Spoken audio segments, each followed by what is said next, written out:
Hello ನಮಸ್ಕಾರ ಎಲ್ರಿಗೂ. So ನಾಳೆ ಸಂಕ್ರಾಂತಿ ಹಬ್ಬ ಇದೆ, ಹಾಗಾಗಿ ಎಲ್ಲರೂ ಎಳ್ಳು ಬೆಲ್ಲನ ಮನೆಗೆ ಅಂದರೆ ತಿದ್ದಲಿಕ್ಕೆ ಹಂಚಲಿಕ್ಕೆ ಪ್ಯಾಕ್ ಮಾಡ್ತೀರಾ. ಸೊ ಈ ಥರ ಕವರಲ್ಲಿ ಮಾಡೋಕ್ಕೆ ಹೋಗಬೇಡಿ, ತುಂಬಾ ಪ್ಲಾಸ್ಟಿಕ್ ಯೂಸ್ ಮಾಡಬಾರ್ದು ಅಂತಾರೆ. ಅದು ಒಂದು ಕಾರಣ. ಇನ್ನೊಂದು, ಓಪನ್ ಆದರೆ ಎಲ್ಲ ಕಡೆ ಚೆಲ್ಲಾಡುತ್ತೆ.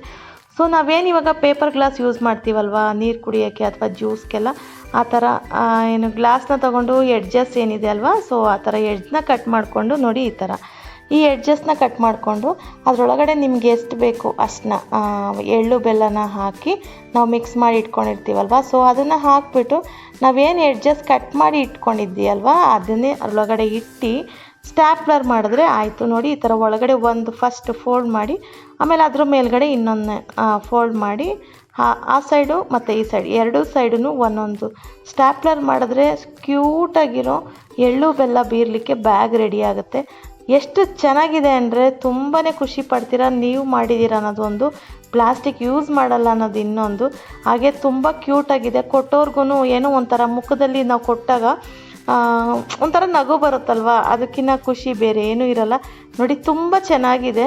ನನಗಂತೂ ತುಂಬ ಇಷ್ಟ ಆಯಿತು. ನಾನು ಇದೇ ಥರ ಮಾಡಿದ್ದೀನಿ. ನೀವು ನಿಮ್ಮ ಮನೇಲಿ ಈ ಥರ ಗ್ಲಾಸಸ್ ಇದ್ದೇ ಇರುತ್ತೆ. ಸೊ ಮಾಡಿ ಮಕ್ಕಳಿಗೆ, ನೀವು ಮಾಡಿದಿರೋದು ನಿಮ್ಗೊಂಥರ ಖುಷಿ ಇರುತ್ತೆ. ಮಕ್ಕಳು ಮನೆಗೆ ಕೊಡೋಕೆ ಹೋದಾಗ ಅವ್ರು ಇಸ್ಕೊಳ್ಳೋರ್ಗು ಒಂಥರ ಖುಷಿ, ಡಿಫ್ರೆಂಟಾಗಿ ಮಾಡಿದ್ದಾರೆ ಅನ್ನೋ ಥರ. ಎಲ್ಲರೂ ಪ್ಯಾಕಿಂಗು ಬಾಕ್ಸಲ್ಲಿ ಕೊಡ್ತಾ ಇರ್ತೀರ. ಸೊ ಡಿಫ್ರೆಂಟ್ ಕಾನ್ಸೆಪ್ಟ್ ಮಾಡಿದಾಗ ನಮಗೊಂಥರ ಖುಷಿ ಇರುತ್ತೆ. ಸೊ ನಮ್ಮನೇಲಿ ನಾನು ಈ ರೀತಿ ಮಾಡಿದ್ದೀನಿ ಈ ಸಲ ಸಂಕ್ರಾಂತಿ ಹಬ್ಬಕ್ಕೆ. ಸೊ ನಾಳೆ ಮಿಸ್ಟಿ ಬೀರಕ್ಕೆ ಹೋಗ್ತಿದ್ದಾಳಲ್ವ, ಸೊ ಹಾಗಾಗಿ ಎಲ್ರಿಗೂ ವಿಡಿಯೋ ಇಷ್ಟ ಆಗಿದೆ ಅನ್ಕೋತೀನಿ. ಇಷ್ಟ ಆದರೆ ಲೈಕ್ ಮಾಡಿ, ಶೇರ್ ಮಾಡಿ, ಹಾಗೆ ನೀವು ಇದೇ ಥರ ಮಾಡಿ. ಎಲ್ರಿಗೂ ಮತ್ತೊಮ್ಮೆ ಮಕರ ಸಂಕ್ರಾಂತಿ ಹಬ್ಬದ ಶುಭಾಶಯಗಳು. So thank you for watching. Bye.